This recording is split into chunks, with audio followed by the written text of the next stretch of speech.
Welcome back, everybody, to another episode of the Transfer Portal CFB Draft Dogs podcast. I'm Brendan Heffernan, Hef the Reporter on Twitter. We got a new face on the podcast this week. Mark, why don't you introduce yourself to the people? What's going on, people? Smart Thomas. I'm a new addition to the Transfer Portal family. I'm happy to be a part of this new journey with being a writer and also now being a full-time podcaster. So, a little bit about myself. I played NAIA football for a little bit. Watched that play for like a year or so. And then I hopped right into the coaching phase, and now just doing bits and pieces of journalism for different blogs. Starting to get that itch to write for. I'm trying to make this a profession. So I'm definitely excited to be here. Absolutely. We're excited to have you, Mark. It was obviously, big chance to do some journalism this week with the NFL Combine 2023 Combine out in Indianapolis. A convergence of all the talent that's going to be available in this year's draft. I mean, are there any athletes that sort of stood out to you? Obviously, that were making waves. I think there's a lot of big time narratives that we're going to touch on, but I want to know what's first and foremost what stood out to you.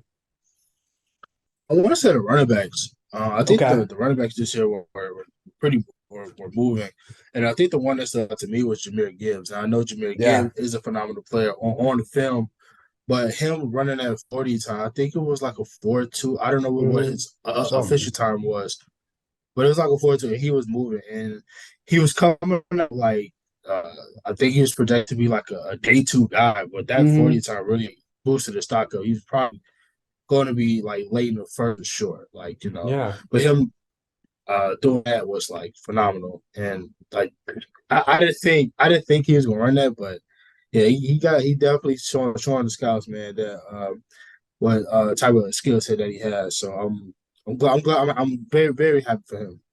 Absolutely. Absolutely. I mean, are there any teams, you sort of see at the end of the draft that or the end of the first round, I should say, that might be interested in taking a shot at him? I mean, just jump it out right away. If the Eagles pass on Bijan Robinson, I know a lot of people are talking about them. That pick at 31, that could make sense, to obviously a team with not a lot of weaknesses. The Saints, I think, potentially could be looking to move away from Alvin Kamara in the next couple years.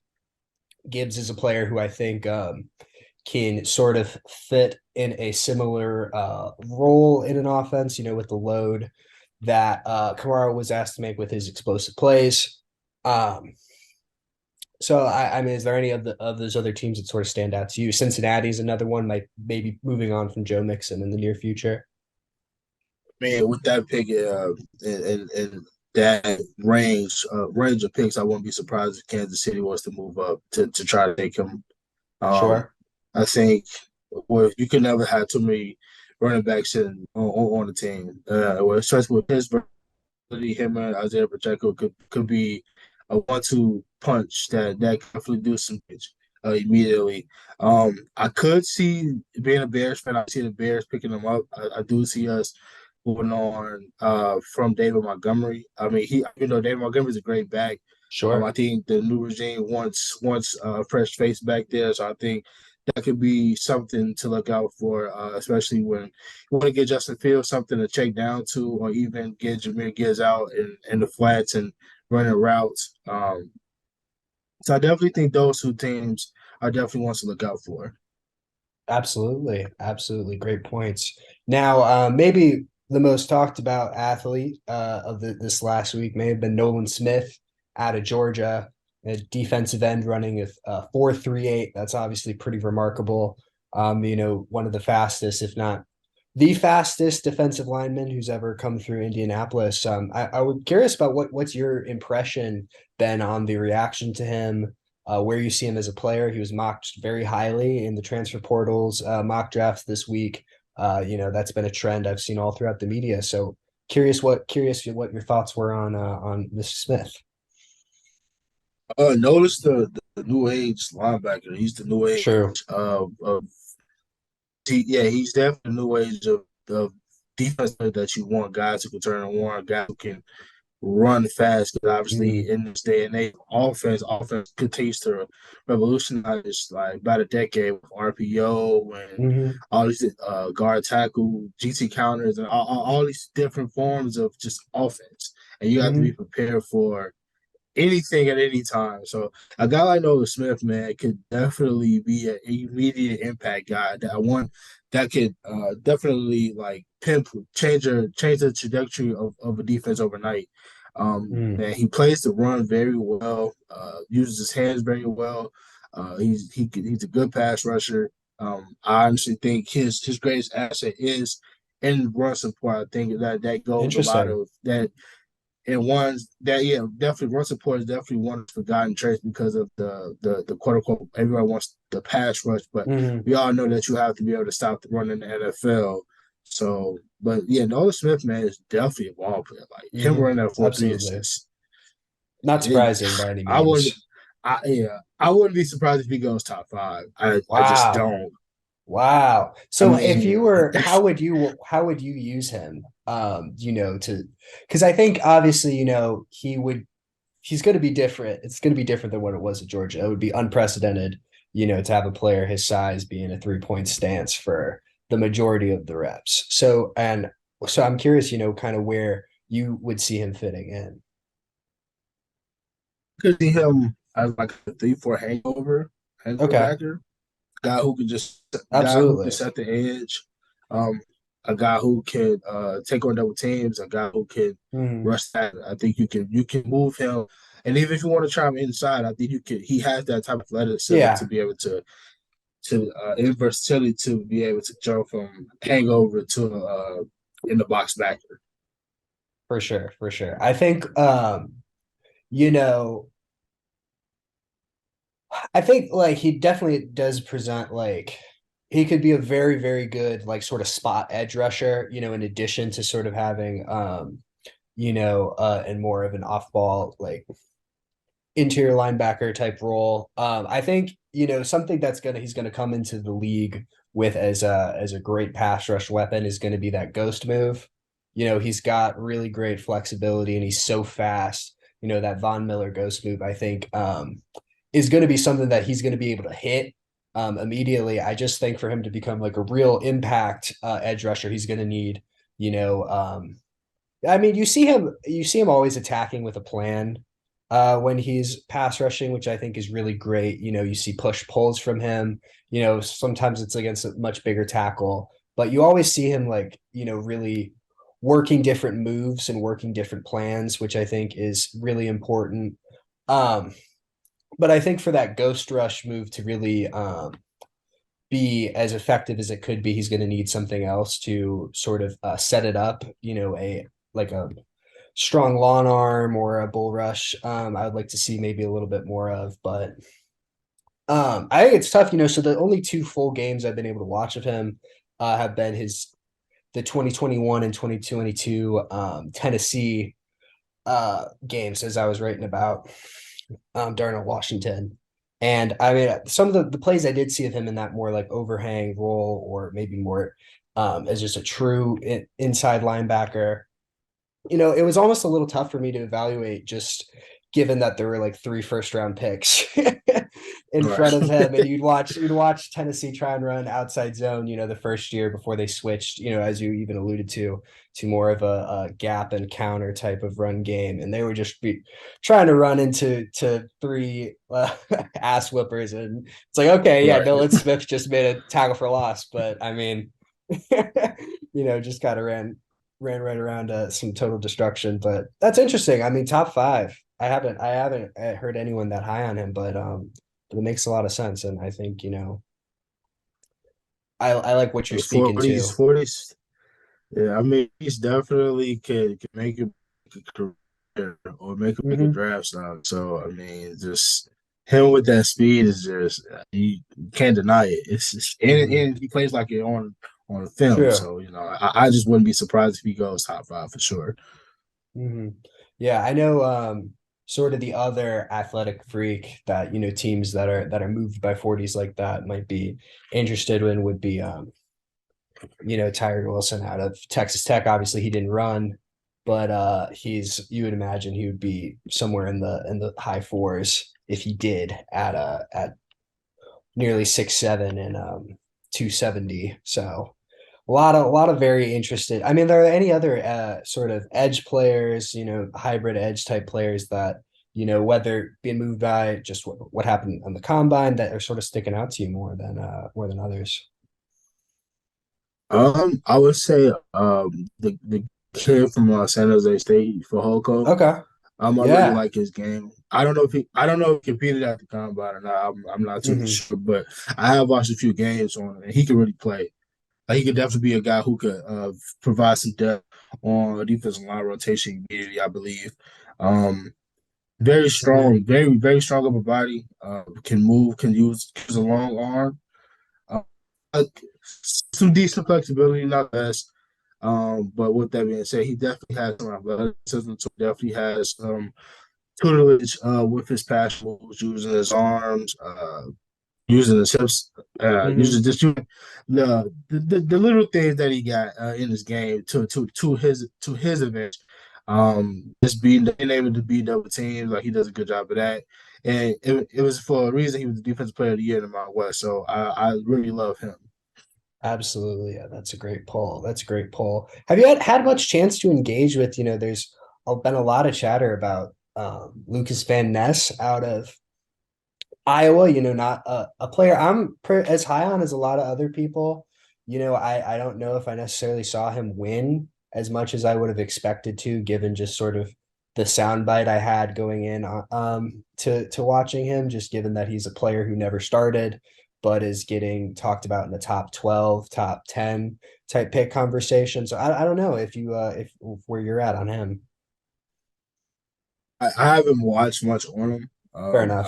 I will have to, yeah, I will have to really dig into the film and try to watch and try to evaluate to see what skill set does he have. Mhm. So one of these days I'll probably get to before the draft. Sure, sure. Now, before we leave, our combine impressions. I mean, what were there any? Never mind.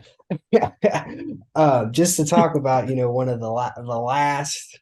No one's been talking about this, but we did probably see the best quarterback combine performance we've ever seen, out of Anthony Richardson. So I don't know. Did that change where you were thinking? I mean, before you saw those little numbers on the paper. I mean, it's not like we knew he was. It's not like we knew he was a good could move, but yeah, I just wanted to touch on that real quick. I mean, we kind of knew what type of athlete he was from this Hmm. past season at Florida.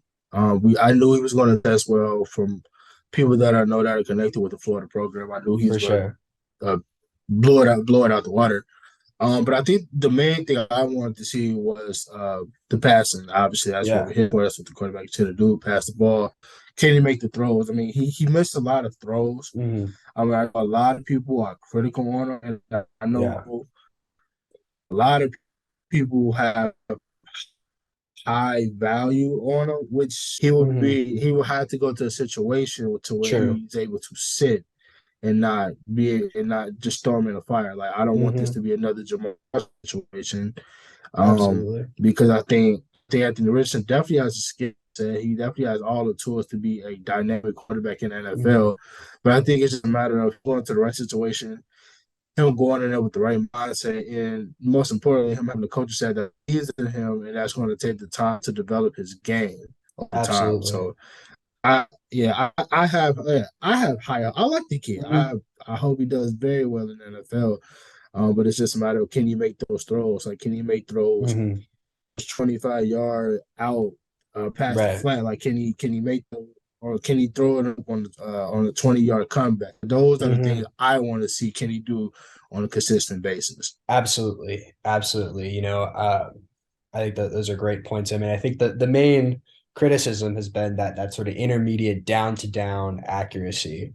Obviously, we know he has one of the best arms in the draft in terms of just like shooting rockets. We know he's going to be able to manage the pocket well, coming into the league. I think that's something in, in sort of going into the off season and kind of checking back in with him that I was very impressed and very into, and I think sort of sent his stock up a lot for me. And obviously, he's would be able to come into the NFL as one of the most intimidating ball carriers, just with his size and direction change and ability and raw, just straight line speed. So I think he makes a lot of sense as a top 10 pick. I don't think that's crazy. I think, as you said, a situation like the Detroit Lions, where they already have Geno Smith, or not Geno Smith, good Lord, Jared Goff. I don't want, yeah. Speaking of which, I would not want the Seahawks to take him out because I think they should stick with Geno Smith for a little while longer, even though whatever. But I think he could do really well in Detroit. They're a roster that doesn't have a lot of holes, or at least a solid a lot of places. I mean it at least a solid a lot of places and trending in the right direction a lot of places. And I think they can afford, especially with, all the draft capital they have and all the high picks they've been able to make over the last couple of years, they can afford to take a swing on him and not play him, as you mentioned. But because he is super young, he's like a true like 21-year-old draft pick, if I'm not mistaken. So yeah, I like the kid as well. But moving on from, our little shiny gems that we picked off the all the news from the combine. We're getting into the season, moving on from some of those big names that we were just discussing. I mean, you pulled a great sleeper with Fehoko already, but are there any other guys that you're sort of still thinking about that are outside of the first round? Maybe coming from a place that they wouldn't necessarily been seen by a lot of general college football fans. I mean, what are you thinking? So I watched the offensive line this past Mm-hmm. over the combine this past weekend. One kid that kind of stood out to me was City. So offensive line from Eastern Yeah, Michigan. Um, yeah, that's a he great pick. yeah he I love him. he moved he ran a five, I think like a five flat Yeah, like a almost, five flat. like Yeah, like yeah, and 503 or something. yeah, he was drafted by USFL in the 10th round. I don't think this kid's going to USFL. I think he's going to be a day three guy. I think Yeah, absolutely. because he moved very well in the agility drills. I thought. I watched the little bit of tape that started my out on Hmm. him. Sure. He's plays a little levels of yeah, pad level was definitely a little bit high, but those things, Hmm. but that can be coached. But For I sure. mean, outside of that, he's aggressive. Yeah. He's athletic. He's big. He can move. He's strong. I Yeah. like the kid. I don't know whoever drafts him is going to get a steal. He's going to make a roster. Somewhere somehow he's going to Absolutely. make a roster. Yeah, no, I like him a lot too. I mean, that whole Eastern Michigan program just has such a great, they built such a mean ass identity for themselves. And you see like, the offensive lineman who's really at the center of that. I mean, I love it. I love it. Especially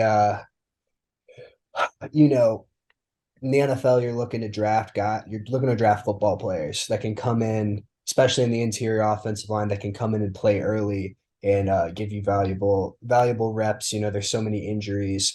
You expect to use seven different offensive linemen, so I think he could come in, get some time early as maybe that sixth offensive lineman. Uh, cross train guard both guard positions, or absolutely, that's a great poll. I'm thinking about, with some quarterbacks, I've been hearing a lot more discourse, kind of on some of the more maybe fourth round and back type guys. Although people are all over the place on every quarterback, I swear to God, there's everybody loves somebody. So I'm curious, are there any sort of guys in that class, that you've engaged with more than others? Jake Hader, I'm a huge Jake Yeah. Hader fan. He plays the quarterback We all position are like it. at the T Yeah, he portal. plays the position like it's a yeah, like he for sure. Yeah, he definitely plays the position like it's supposed to be played, man. Like Hmm. he makes all the throws, man. Like Yeah. especially when he was on the Kalen DeBoer. I Hmm. want to say about 2 years ago. Like they were just rocking on all cylinders. Even we had that game against Oregon, the first game of the year. Like he was just Yeah. like dicing them up like left and right, like just doing everything he's supposed to do. And he's a baller, man. He just got that moxie about it. Every quarterback Absolutely. doesn't have. He definitely has that moxie about him, man. And I love him. So I think Yeah. whoever gets him is definitely gonna get a ball player for sure. I wouldn't mind if the Bears draft him in the fourth round or something like that. Hmm. I just wouldn't mind it. That'd be a good pick. Yeah. Yeah, no, he's great. A lot of love for the Mountain West so far on the pod. Gotta love that. I was just Absolutely. I've spent a lot of time watching Tanner McKee at Stanford. And he's a guy, people are sort of all over the place on. I've seen him and people talking about him at the end of the first round, which I did. I don't understand that, but I think he is a guy who could give you a No. lot of value as like a high level backup. With potential to be one of these guys that you can put in a situation and be an NFL quarterback, you know, uh, in an above average situation. I think he's got like he's got a great arm. I think he made a lot of difficult throws, and Stanford just had a lot of tight windows while he was there. Yeah. They really relied on a lot of like a lot of bang eight type routes where the receiver wouldn't really have that much separation. Obviously with all the fade stuff that David Shaw leaned on in his time. But he's a guy I like. I think he would need to get craftier to be able to like sort of live and survive in the NFL, just given some of his limitations as an athlete. But he's also a little older. He's like 24, I want to say. Um, but I mean, I think just from the raw, just like arm, like you see it, and you've seen it the whole time that he's been in college. Obviously, he was a super sought after recruit, like a top 50 recruit coming out of high school. So I think that there's value there for him, as a fourth round pick, type of project. I think I like that for him. Yeah, absolutely. Hendon Hooker is another guy that I've sort of seen just like right before he got on the on the call, I saw someone say that they wanted their team to like trade up into the first round to take him Jeez. at the end. I was like, come on, fellas. Nah. Yeah, You can I get mean, him out. I do that. Well, you can get him at a discount. yeah.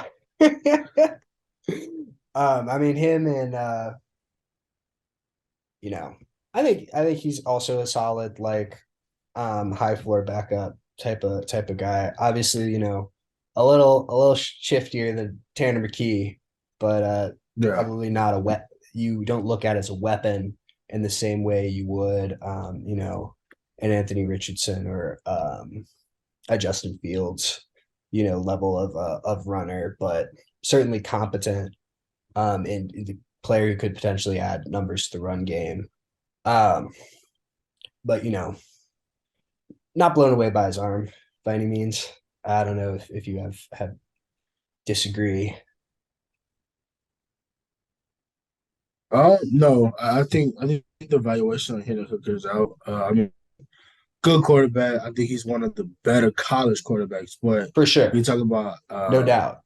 when talking about being evaluated from a pro standpoint, it's not there. But he does have some skill set. He definitely Mhm. does have a good arm. The athleticism, obviously, with the ACL is going to be seen. But pre ACL, like you saw, like he had the goods. Like he was just a playmaker. Like he was able to Mhm. just stand in the pocket and just make the right read. For So sure. and you saw that. So now he's dealing with the ACL. Now we have to see Right. like how who's willing to. I mean, obviously it's not going to be like a second or third round pick. I don't think, Mhm. but whoever gets him, like how is he going to be able to like grow in that organization? Is he able going to get like a chance to just so that he can really just play? I think that's something Hendon is going to. Hopefully that comes into fruition for Hendon. Yeah. Yeah. That I think those are all great points. I had another sleeper I wanted to get your thoughts on. Ivan Pace Jr. out of Cincinnati. He's a guy I think we've had a we've had a great profile out on him on the site for a couple weeks. He's was obviously a phenomenal college player. In the short time he spent at Cincinnati. I mean, where do you think on him? He's another sort of undersized guy, but I was curious what your thoughts are on him. I think he's a good player, man. I think Mhm. that's the linebacker, right? Yeah, yeah, That's okay. Okay. linebacker out of Okay. Cincinnati. I just wasn't for sure. Okay. Hmm. No, I think the player. He plays as like a throwback almost. Like Hmm. Ruck comes downhill with tenacity. Sets the ball out. Yeah, He's definitely great in the run support. I think he needs to work on definitely like ball skills and like trying to like sure. play ball in coverage. And like try to like play in space almost because that's what Hmm. the NFL is. That's what football is now. Like you need guys 100%. that can turn and run and play. But no, I think he's definitely going to find a home, kind of like TJ Edwards, Hmm. coming out of Wisconsin, Chicago, Yeah, sure. Chicago land guy. But yeah, I definitely see like him playing. He's definitely can play in the NFL for sure. But it's just Mhm. about who's willing to give him a chance and can he find a team or that has the right defense for him to fit in. For sure, for sure. Well, Ivan's an Ohio guy, so I'll shout him out as a Coleraine High School alum. He reminds me a little bit of Malcolm Rodriguez out of Oklahoma State, one of my favorite late round picks in last year's draft. He's just mean. Like is able, Yeah. like you said, you don't have any worries about him taking on guards yet. I think he's gonna especially if he is available in sort of the same range Malcolm was. I think he was a fifth round pick, and then that's going to be huge value for a team. So absolutely. Well, it's been an active week on the site with a lot of mock drafts going around. We've alluded to it here and there, but Mark, I don't know if you had a chance to pull any of them up, but is there anything that stood out from our man Liam and our new contributor Mitch on sort of what they were forecasting into existence. But Liam, he I put something I out know. on my birthday, March 5th on Sunday. So he had Okay. he had Tyree Wilson. I think one that immediately I was like I had not seen before. I thought found very interesting and honestly intriguing was Tyree Wilson up at number 3 for the Cardinals. I don't know how that feels for you rolling that around in your head, but I mean, we mentioned him a little earlier in the show. I mean, obviously he's presents like the best case scenario for him is about as good as the best case scenario for any player in this draft. So yeah, I don't know how that sounds to you. No, I think if the Cardinals do get the third pick, I think Hmm. yeah, which they do. I think they take Jalen Carter. Yeah, Even though after everything that happened, I still think it's a yeah, high risk, high reward type deal. yeah, Backlash is going to come from the pick, but I think at the end of the day, you get a great player, like almost a generational type of like yeah, you saw it last year in this as a sophomore. Like he was just a yeah. man amongst He boys. was Like yeah, he was the best player on that defense. saw the talent Yeah, it, easily, and he's I don't know how to pass up on a pick like that. I just don't see it. yeah. I just don't see it. That's fair. That's fair. I think, it's always tough to know how teams weigh these things. I mean, I think ultimately, if they don't think he's going to face any additional like legal trouble from that hasn't already broken, then I think you're right. I don't think any team will have a problem taking him. Your Bears, I actually would think that would be a solid pick. I mean, do you is that who you want as a fan of the Chicago football team? I will take Will Anderson. I So love you'd Will rather have Will Anderson's film. Anderson? Okay. I would rather have Will Anderson. I think he has the potential to have the impact of how Von Miller did back in Hmm. Denver when he was like coming out of college. Right. To be able to just build off that centerpiece. I think Will Anderson definitely is that type of player. Mhm. Going down the line. I know obviously the Bears were getting rid of a player like Roquan Smith, True. but then getting rid of Robert Quinn, and then even some Hmm. guys prior to like Leonard Floyd. I think with this new regime, I think Will Anderson definitely gives us a fresh face, a Hmm. guy who plays ball at a high level and comes from a high pedigree program like Alabama. Absolutely. I don't see how you pass on that.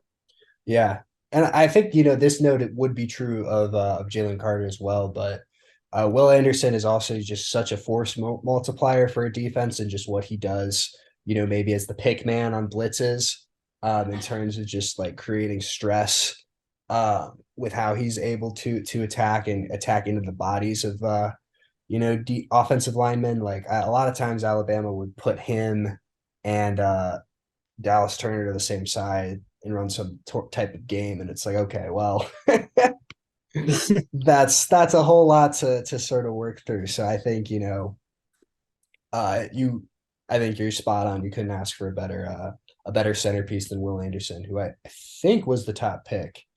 He's the Yep. top pick in Liam's draft, and he's the second pick, I want to say, in Mitch's draft. So yeah, obviously not an overlooked player, but a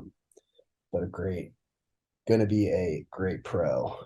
Let's see if I can pull what I was looking up again.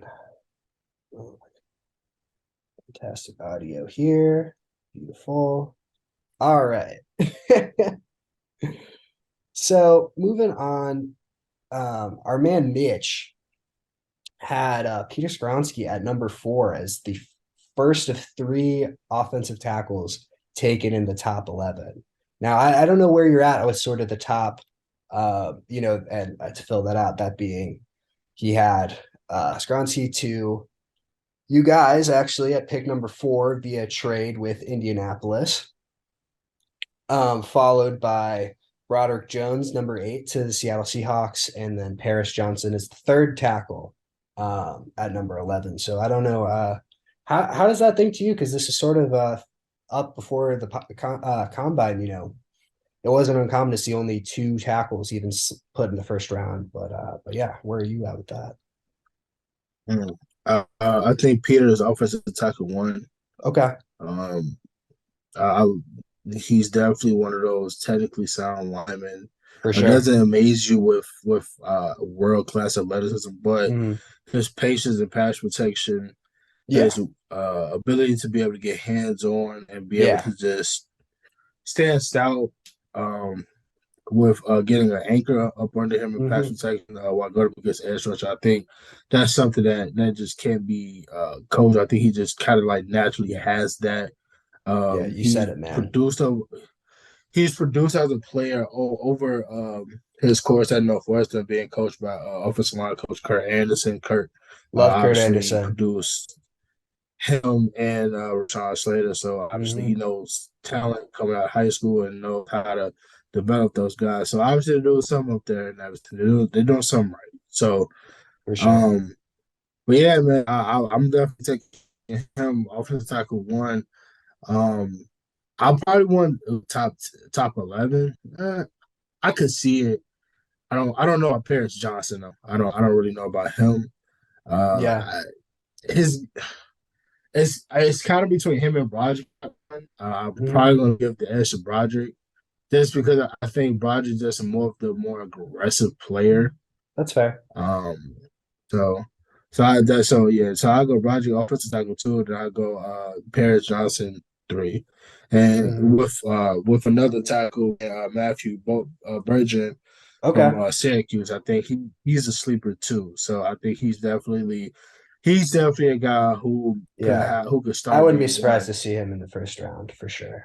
Yeah, for Yeah. sure. He's also Yeah, spare he's as definitely a baller. yeah, to your points about Peter, he's just the natural movements of blocking, it's all there right now. Like you watching him this last year at Syracuse, it's some of these times like you just pick out a guy it's like you have to watch like him do 3 pass sets, and it's about like, all right, yeah, we know what time it is. I mean, to Right. sort of the Paris and Broderick Jones conversation. I mean, I think the big thing with Paris Johnson is I think he is just the most natural athlete of the tackles, you know, and at the same time, I think Broderick Jones is certainly um, I can understand why you'd lean that way. I think you're going to find more impressive finishes, for instance, on his tape than you would on Paris's. And I mean, Paris also just,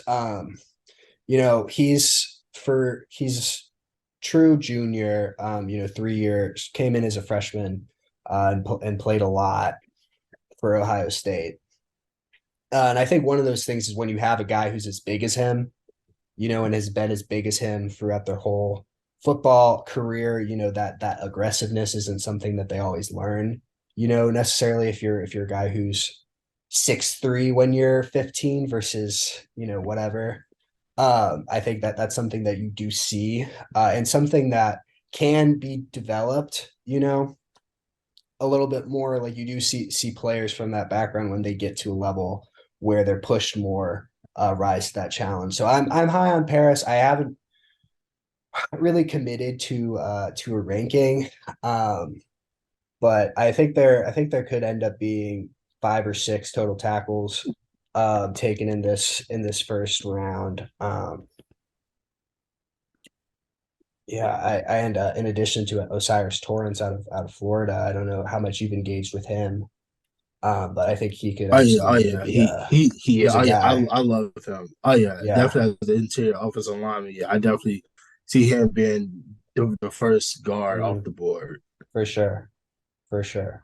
I mean, you pair him with like a set, like if he's the type of guy who can protect guys, other guys on the offensive line that you put next to him, just by how imposing he is. Like if you get him next to I mean, I just always think of the note that that's sort of how the Philadelphia Eagles have been built, for the last 10 years around Kelsey. It's just these gigantic offensive guards, and I think that he's the type of guy who could provide that value to a team. For sure. I hope Poles may try to make a move to try to pick him up. I don't know. I don't know. I wonder where Osiris goes. Mm-hmm. Um, I'm just trying to kind of have a engagement of where, like, would he be like mid first or late Yeah. first, or something. Like I'm hoping like Post can make a play to trade the first for whatever, and then trade Mm-hmm. whatever he get from that pick to try to jump back into the first to try to snatch him up. So I Yeah. think if you do that, I think Be a that's a good that's pick. a damn good move. Yeah, one of the guys I haven't, just to sort of round out the first rounder offensive lineman discussion. One of the guys I haven't gotten to watch as much as I'd like to, yet, but he's definitely on the on the queue is Anton Har ugh, Anton Harrison out of Oklahoma.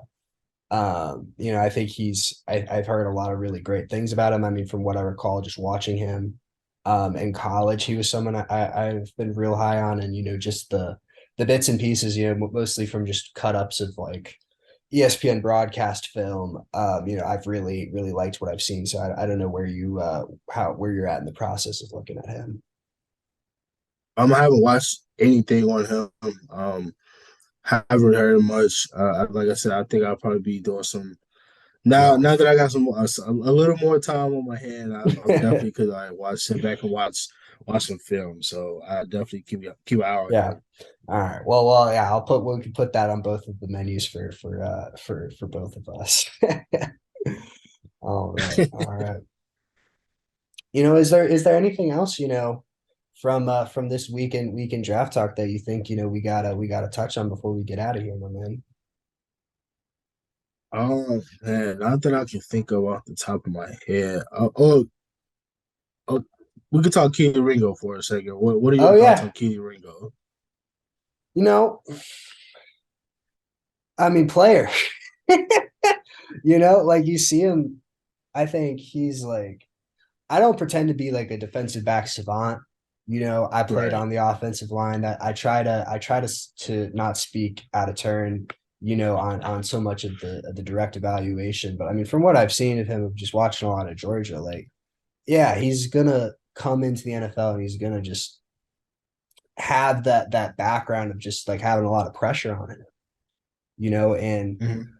like I think that like he would absolutely feel comfortable with him as my starting corner, on day one of his NFL career. On top of how we saw him perform at the combine. I mean, always what you're looking for, especially when you're putting in testing numbers in context, is that you just gotta put it together as like, okay, how like you can move like this, but how confident do you move? Like how can you actually apply that on the field? Like that's the difference between busts and guys who would make it in the league. And I think Ringo's absolutely on the right side of that coin. Okay. Well, cause I know I was watching some clips of him in his movements at the combine. I didn't think his hips would look too good to You think me. he's gonna get Now, when you cooked? telling me like a kid's, I, here's what I would suggest for his career. I would I wouldn't put him to the field side. I just wouldn't want him to cover that much space. I just wouldn't want to Okay. do it. Even at the I NFL probably I NFL level, it's a little yeah, more. just 'cause, like guys are running real routes. Like this isn't the True. SEC. Like True. they can like you gotta go see Justin Jefferson, Jamar Chase, like you have to see you're gonna see elite receivers on a week in, week out basis. So he can't get away with what he got away with. Like he has to like play ball. But I think Fair enough. if he could go to a team to where like if you could put him in like cover three and just like let him like play the third and just Okay. let him just like cover what's in front of him, I think he can have a successful career. But if you try to put him in man to man situations, I don't think that's a good idea. Fair enough. Fair enough. Who is your favorite corner? Ah, mm, I don't know. I'm not much of a DB guy, Yeah, fair enough. but oh, man, it's not. I do like I don't watching think Joey it's any Porter. that I like watching Joey Porter play. okay. Yeah, he's nice. I like Yeah. watching Joey Porter play. Outside of that, I think. Oh, I'm sorry, Devon Witherspoon, from Illinois. I like him. Like him a lot. Yeah, he's a great player. I like him a lot too. I mean, big fan of Illinois last year. I was obviously very cool what they were able to do on defense. He was, Yeah. he was the shining star and all that for sure.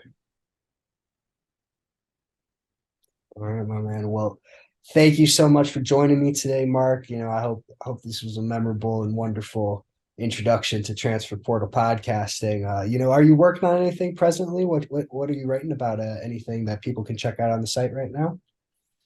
So I got a couple of articles up. I got my preview on my not my preview, but my thoughts on the offensive line throughout the combine. Nice. And then I also put up an That was a good article one. about my my starting five for college football hoops. So Nice. basically, I turned the five college football put into a starting five Can you on break the that down basketball for court. us real quick Consider before we get out of there? I want to hear. so my starting five. Okay, Yeah. so I put Devontae Smith at my point as my point guard. I put Okay. Ronald Curry as my two guard. Okay. Terrell Pryor as my three. Okay. Julius Peppers as my four, and DeJuan Jones as my five. Ronald Curry feels a little almost like cheating. No, right? I said it, It's but so close. Like I think it's okay. He was a starting, Power Five quarterback. So like I can't. It's like God, I take it away from you. But I feel like he's known primarily for being good at both basketball and football. I know it was hard to say. Joe Pryor is a I great pick. thought of I Yeah, I thought about it like long and hard to see like who could I put. I was like the only person I could really think Yeah. was I mean, that's I scary. That's probably a could have lot put of Charlie Ward there, true. True. but I was like, nah, I don't really like his game like that. I need a point guard that can Yeah. get up and down the floor. Yeah. Play above the rim. For sure. Yeah. For sure. All right. So who are the big men? So I got Julius Peppers as my four, Yeah. and Dewan Jones. Yeah, okay. Yeah, he was a good basketball player. He He was was. yeah, he was out of Indianapolis. He was a Yeah, good I think player. he could have won Mac in basketball. He could have gone back in basketball. Yeah, you're right about that. Yeah, probably glad he didn't. Yeah. Nice, nice. That's great. Well, I just last week I had a in-depth profile go up on Blake Freeland out of BYU as another tackle.